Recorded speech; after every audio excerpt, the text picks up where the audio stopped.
Bukas naman si Senate Minority Leader Coco Pimentel sakaling iatas sa kanya ang pag-draft ng impeachment rules sa bansa. Yan ang ulat ni Daniel Manalastas.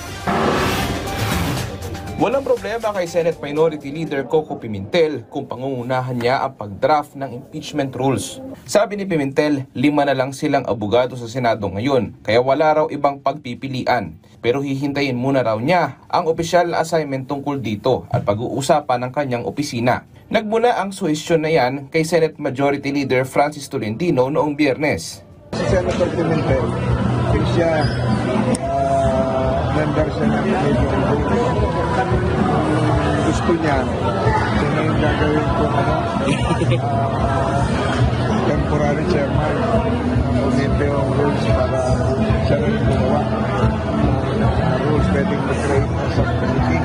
Para nagpo-volunteer na kasi siya. Kaya kung nagpo-volunteer si Senator Pimentel, isimula na niya. Diba? Para mag-draft siya.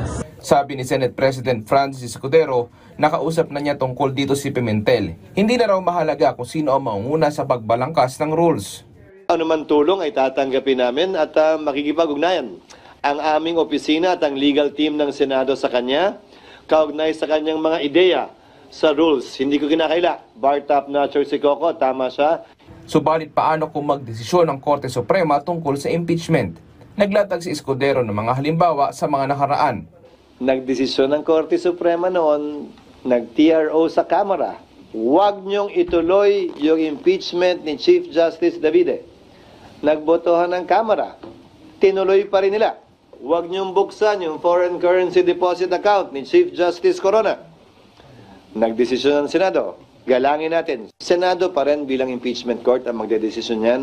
Sa ngayon nananatili ang proposed timeline sa Senado hinggil sa impeachment na posibleng sa July 30 ang simula ng paglilitis.